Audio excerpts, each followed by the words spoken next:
하나님께서 에레미야를 통해서 이제 바벨론에 대해서 예언하는 말씀입니다.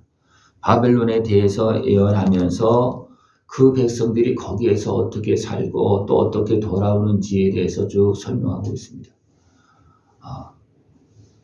이것은 그 백성들이 바벨론에 완전히 포로로 끌려가기 전에 또 에레미야를 통해서 하시는 어떤 그런 말씀, 그들이 돌아오기 전에 하나님은 미리 말씀하시고 또 바벨론이 교만해지기 전에 또 다 미리 말씀하신 것입니다. 왜 그러냐면 그들의 모든 상황을 알고 있기 때문에 그렇습니다.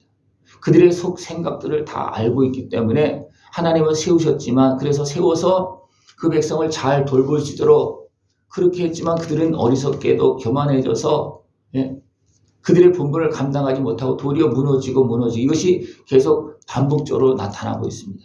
하나님은 그 백성들을 향해서 말씀하고 있습니다. 너희들이 지금 흩어서 이제 끌려가고 그렇게 됐지만 돌아올 것이다. 그렇게 말씀했습니다. 왜냐하면 이것은 하나님께서 영원한 약속을 이미 맺었잖아요. 그죠? 영원한 약속을 맺으시고 그 다음에 어떻습니까? 그들이 죄를 범하니까 그를 정리하기 위해서 잠시 흩고 이방의 손에 맡기고 땅을 또 정리하고 돌아오게 하는 그런 과정입니다. 그런 과정 속에서 잠시 사용되는 바빌론이 어떻게 합니까? 교만해져서 하나님의 다스림 속에 있는 것이 아니고 자기들 마음대로 막 행하려고 하다가 결국 무너지고 또 다른 권세가 또 지배하고 또 무너지고 이런 모습으로 이제 그 바벨론 갈대아 땅에서 계속 그것이 이루어지고 있다는 것입니다. 하나님은 그 백성들에게 너희들이 지금 포로로 끌려가고 흩어져서 지금 이제 살고 있지만 너희들은 돌아온다. 이것이 하나님께서 영원한 세우신 언약입니다. 그래서 돌아올 때 영원한 언약으로 여호와와 연합하라. 하나님께서 언약하시고 이 일을 지금도 계속 이루고 있습니다. 우리가 해야 할 것은 뭐냐면 그 약속하신 하나님께서 하시는 일을 보고서 우리는 하나님과 연합하고 하나님과 함께하는 그런 모습이 되어져야 된다는 것입니다. 하나님은 분명히 보여주고 있고 보여줬어도 사람들은 어떻게 합니까? 어리석게 행합니다. 하나님의 살아계심을 본 그 백성들이 살아계신 하나님을 바로 숨겼습니까? 살아계신 하나님을 보았습니다. 그들의 역사 속에서는 살아 역사하신 하나님이 있고 그들의 의식도 다 있습니다. 그러나 세상을 바라보다 보니까 이방인이 보이고 우상을 섬기면서 잘 먹고 잘 사는 것 같은 그들이 보여지는 거예요. 잠시 잠깐만 보여지는 거예요. 그들이 결과적으로 어떻게 되는지는 못 보고 잠시 힘을 가지고 잘못해서 살아가고 있는 그 백성을 치고 있는 이방인의 권세만 그냥 겉모습만 보는 거예요.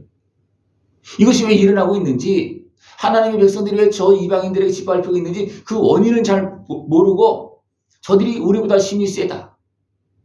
저들을 따라가야 되겠다. 저들이 섬기는 우상을 섬겨야 되겠다.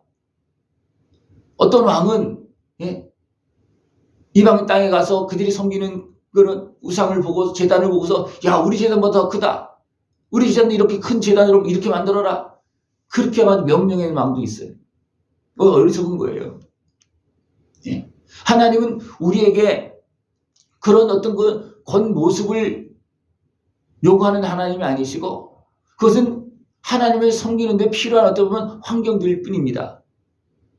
중요한 것은 뭐냐면 우리가 어디 있든지 골방에 있든지 하나님 바로 섬기면 하나님은 기뻐하시고 받으시고 품으시고 지켜주고 함께 해주십니다. 그러나 아무리 거대한 제단을 차려놓고 제사를 드려도 하나님 앞에 온전히 예배드리지 않으면 그것은 우상을 섬기는 것과 마찬가지입니다. 이런 모습 속에서 북쪽 이스라엘이 무너졌고 남쪽 유다도 어떻게 또 무너졌습니다. 그래서 그 백성을 다시 흩으시고 다시 돌아오게 하는데 어떻게 하면서 이런 모든 상황들을 깨닫고 보게 하면서 다시 돌아오게 한다는 겁니다. 그런 과정 속에서 사용되는 바벨론은 또 어떻게 됩니까? 바벨론은 또 무너진다는 것입니다.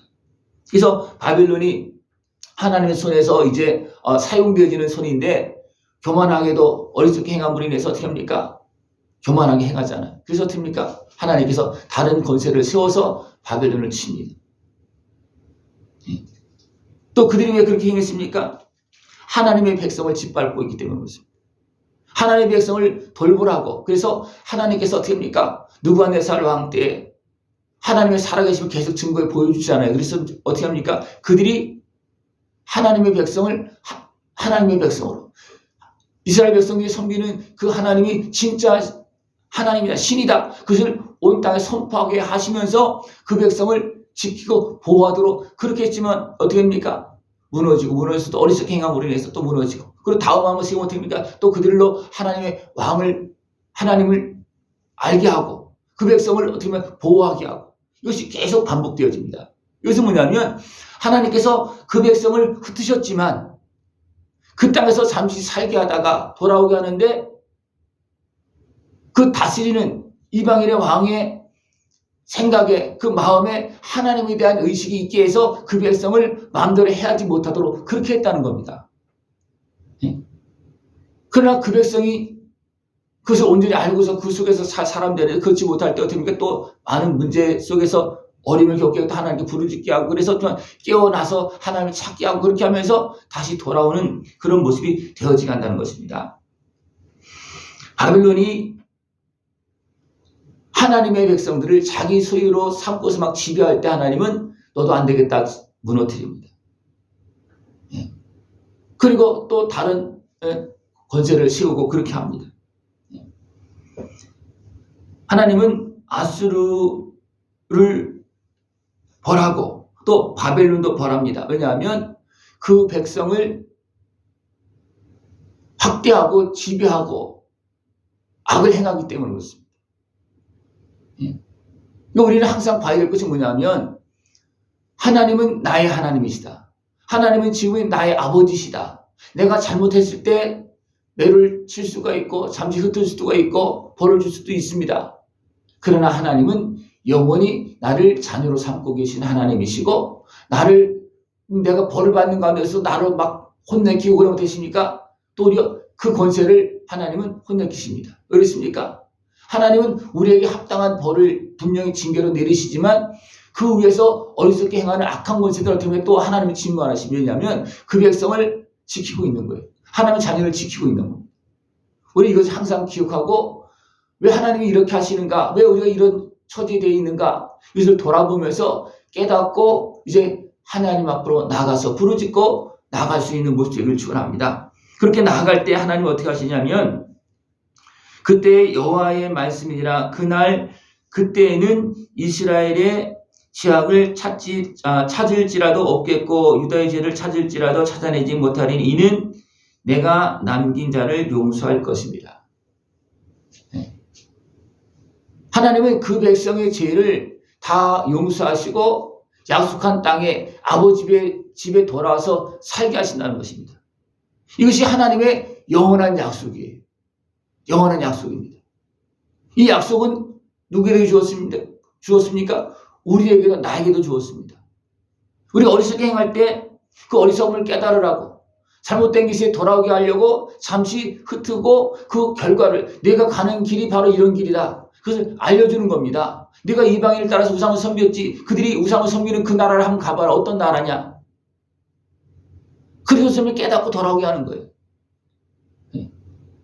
그러나 사람들은 참으로 어리석게 그런 과정 속에서 그걸 제대로 보지 못하고 끝까지 가서 그때서 보고 많은 것을 잃어버립니다. 또는 하나님은 또 그런 과정을 통해서 불의한 생각, 어리석은 생각을 다 떨어버리도록, 어떻게 보면 그리고 도망 나오도록 그렇게 합니다. 애굽에서도 그렇고 바벨론에서도 그렇고, 그죠? 어리석게 행하다가 어떻게 합니까? 다시 하나님을 찾고 돌아오게끔, 그런 일이 계속 벌어지죠. 왜 그렇습니까? 하나님께서 약속하시고 이루시는 그 하나님의 손길 안에서 깨달음을 얻고 돌아오는 겁니다. 여러분, 이것을 우리는 말씀을 통해서, 우리 삶을 통해서 날마다 보고 있습니다. 그걸 한두 번 깨달은 게 아니잖아요. 그죠? 근데 또 깨달았다면 어떻게 합니까? 하나님 앞에서 잘 사십니까? 아니면 또 다시 또 미혹돼서 또 끌려갑니까? 또 미혹 또 끌려가요. 왜 그렇습니까? 어리석어서 그렇습니다. 육신의 수욕에 매여서 그렇습니다.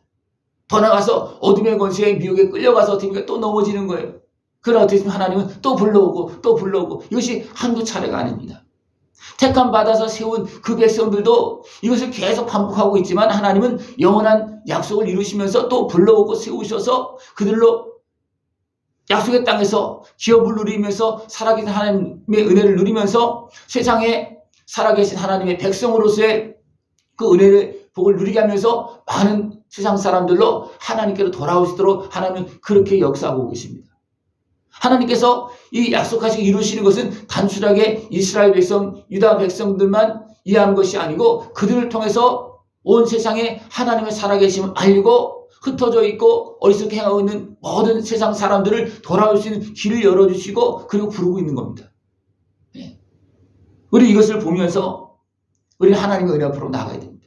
그러나 세상 권세는 어떻게 합니까? 놓아주지 않습니다. 악한 마귀 권세는 놓아주려고 하지 않습니다. 우리가 이제 깨닫고 돌아가려고 하면 놓아주지 않습니다. 그럴 때 어떻게 합니까? 하나님은 칼로 그들을 누르십니다. 그래서 뒷부분에 칼을, 그것은 여호와의 칼이 이제 어떻게 합니까? 놓아주지 않는 그런 악한 권세들을 치고 어리석게 만들고 그렇게 해서 어떻게 합니까? 놓아줄 수밖에 없게끔. 하나님은 그렇게 하십니다. 그것은 애굽에서도 그렇게 했고 바벨론에서 갈대아 땅에서도 하나님은 그렇게 했습니다. 그렇게 하면서 그 백성들이 돌아올 수 있도록 그 백성을 놓아주지 않은 그 어둠의 권세들을 짓누르면서 완전히 무너뜨리고 황폐시키면서 돌아오게 하는 겁니다.